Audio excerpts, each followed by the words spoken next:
Memory transcription subject: Governor Tarver of the Venal Republic. Date: Standardized Human Time, October 22nd, 2136.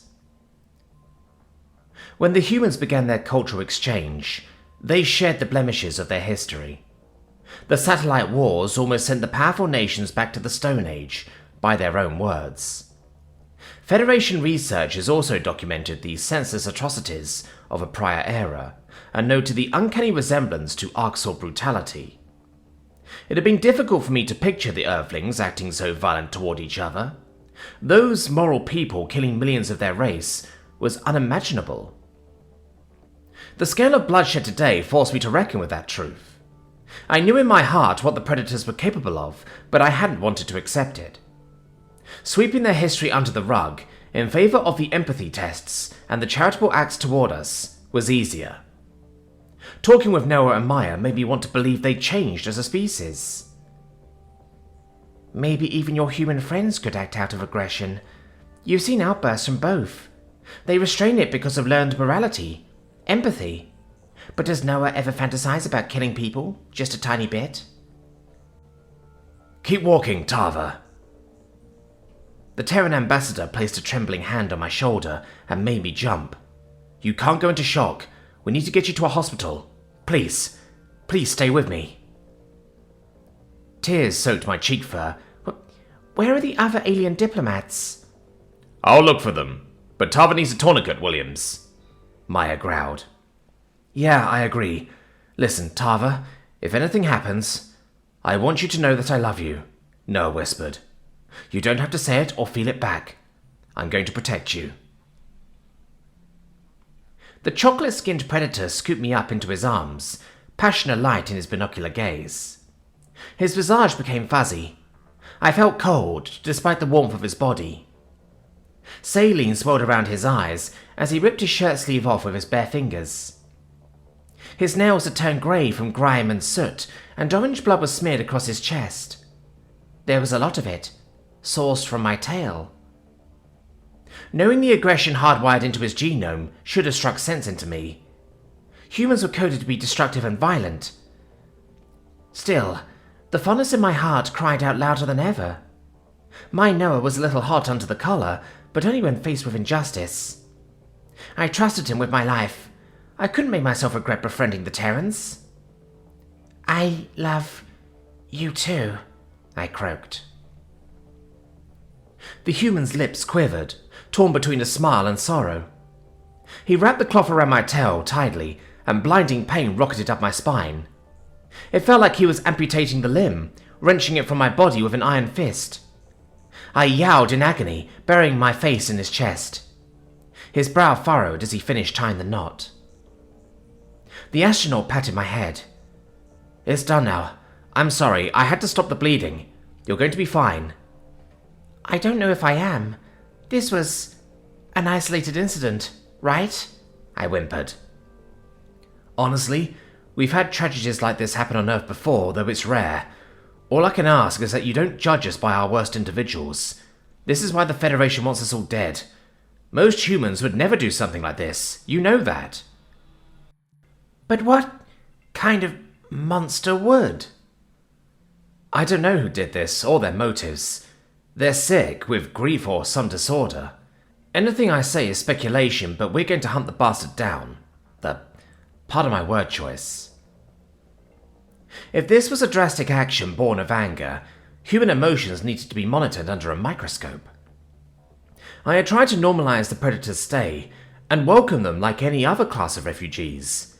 But if there could be mass carnage any time a lone Terran was upset, I didn't know how safe it was to integrate them into our society. What other venues could be targets of senseless violence? How many Venal lives could be lost? My vision began to dim, as the fear chemicals lending energy tapered off. Ambassador Noah lunged at me with bared teeth, catching himself a hair short of my face. He released an incoherent roar in my direction. The feel of the Predator's warm breath on my lips, and the sight of maddened eyes inches from my face, sent flight cocktails coursing from my veins.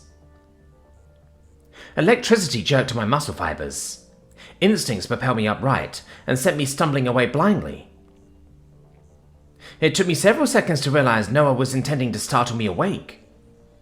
Triggering my flight response had jolted me back to consciousness, though that might not last long. I collided with Meier, who had his back turned to me. Shit! Watch where... Tarver. Noah, you need to get her out of here, the Secretary General spat. The human leader had thrown caution to the wind, pressing his shoulder by a downed Kupo's side. The Mazik was bleeding from several places, including a mutilated leg. I appreciated Meier's efforts, but he was going to be crushed if Kupo fell. The old primate couldn't support a creature several times his weight. "Leave him, Elias. You can't carry him. Come with us," I coughed. Kupo flared his trunk. I am conscious, Tarver. I don't want to die. Enough that I'm letting a predator touch me. My skin is crawling. The grey-haired human gritted his teeth. Nobody else is going to die on my watch. We have to help the big guy up. Give him a fighting chance. Ambassador Noah frowned before kneeling beside the Secretary General.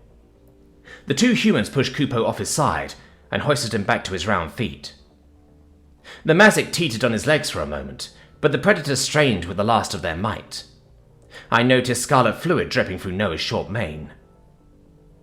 The sand-colored mammal swayed as he fixed a glare on the human. What the fuck happened, Predator? You predicted this, so you clearly know.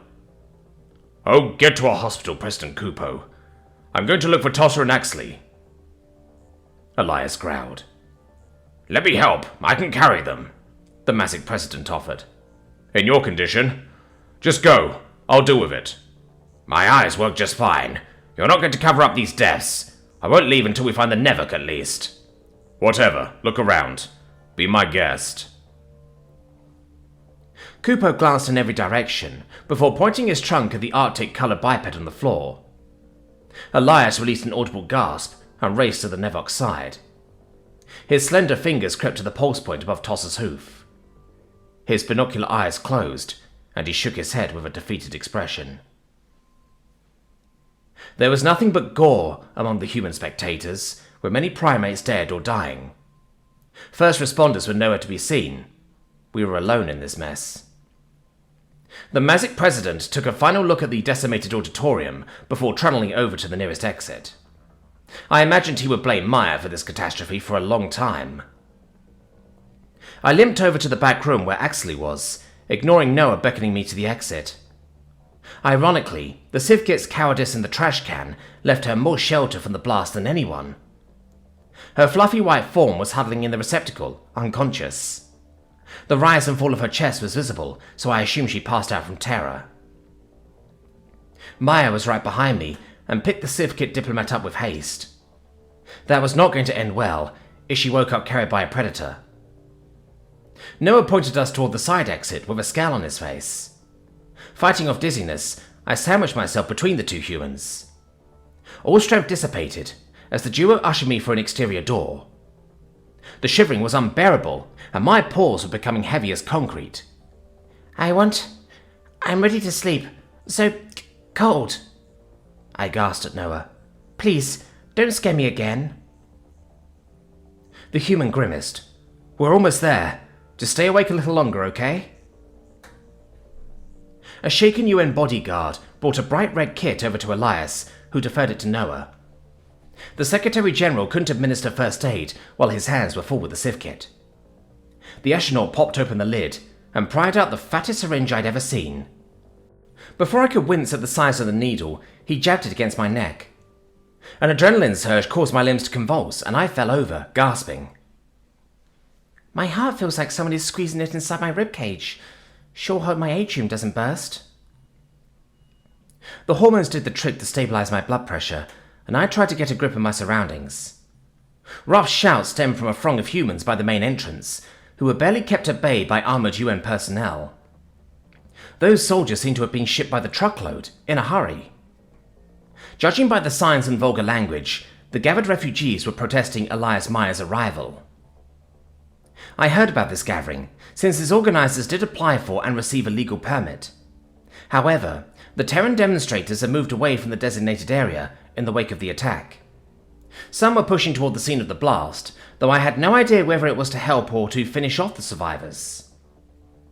Others were escalating to violence, charging at the UN officers and throwing objects. What chance would Venel police have of containing these animals? A few predators were setting fire to glass bottles, then hurling them at their surroundings. Historic row houses lit up like kindling once the picturesque shutters were swallowed by flames. Before my eyes, the Terrans climbed up the hood of a UN vehicle and began swinging a bat to the windshield. Surely these humans realized that didn't accomplish anything. It was terrifying to see their destruction spiraling out of control. This violence must not be as isolated of an incident as I hoped. "I thought you were in intelligence pieces. What is this?" I cried. My shriek drew the attention of the mob, who began jeering at Meier in particular. Several lobbed accusations about Earth, and they overran the UN crowd control with renewed focus. Rocks, bricks, and other blunt objects were thrown with intent to injure. Noah herded me off with a rough grip. I hadn't felt this terrified of humans since first contact. I had no idea what motivated these creatures, or if they could even be reasoned with at all. As much as I loved the first contact team, allowing Terran refugees onto Venlil Prime was a mistake. We were going to have to get the current populace off-world, if they would still heed our commands at all. I would warn my advisors to implement stringent psych evaluations for any arriving humans. This was wholly unacceptable. These predators here had no care for who they might hurt, and today's death toll had to be in the dozens. I didn't want to judge humanity by their worst individuals. People like Meier and Noah did not deserve to die for their deranged cohorts. Blanket condemnation was not the answer. But the Venel Republic just learned the hard way that we needed to be more selective in which predators we dealt with. Meier's eyes darted around. "We're going to restore order and fix this, Tava. I'm so sorry." "Bad things happen when a lot of angry humans get together. This will pass, love," Noah said. Glass shattered inches from my heels, and my flight instincts bubbled back to the forefront. Coupled with the given adrenaline, I found myself running at full speed. The screeching sound of tires on asphalt met my ears. A black sedan careened down the narrow streets, with no regard for any protesters in the path. The crowd parted at the last minute, raving and discombobulated. The Secretary General pointed toward the car. "Run! Get in!" This vehicle had an actual driver, who seemed to be switching between autopilot and manual steering. They popped open the side door, leaving our posse to clear the final few feet. I prayed that we would be able to escape from these beasts. This is what it felt like to be hunted by pack predators, and there was no hope of humans tiring from the chase. Noah positioned his body behind me and shielded me from the projectile sailing at us. A broken bottle nailed Meier in the back of the head, which earned cheers from the crowd. Another human protester wrestled a gun away from a UN peacekeeper. They began firing at the figurehead's center of mass without hesitation. The UN leader clutched at his abdomen and staggered toward the car. He dumped the Civ kit over the threshold, somehow maintaining his grip. The elder human collapsed in a splayed position, which suggested the concerning severity of his injuries. I prayed to any deity listening that nothing had connected with my astronaut. Noah gave me a forceful push to the shoulders, sending me tumbling into the back seat. He dove in on top of me and tugged the door shut. The driver flaunted away from the mob at max velocity. The Terran ambassador sighed in relief before he turned his eyes to the Secretary General. Multiple bullets had pierced through his stomach, and the leader was gasping like a fish out of water. Blood was oozing onto the floorboards, draining away with a steady flow. I realized with dismay that Meier might need hospital care more urgently than me. It took a second to roll him over, so that I could stare into his dazed eyes. The human tried to sit up, but fell back with a weak groan. My paw raced beneath his neck and propped up his skull. Elias's eyelids fluttered. "Tava, Chief Hunter Isif wants to help us." "Stop talking. That's not important right now," I said. "It is. I want you to make peace with the Arxor. Please let that be my legacy." The primate drew a shaky breath and cued in on the hesitancy in my eyes. I didn't want to argue with a man who was fading in my arms.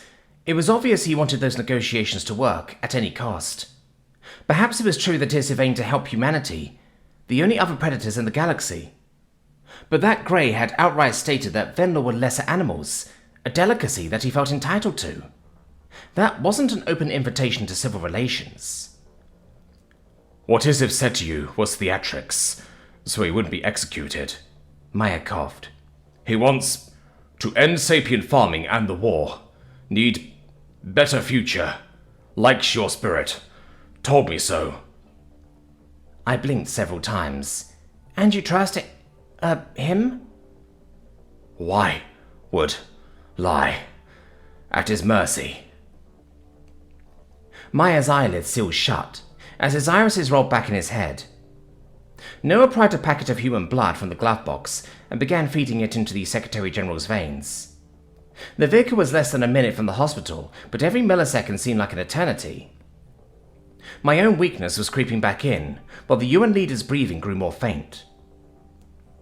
I didn't know if I could honor that request, despite Elias framing it as a last wish.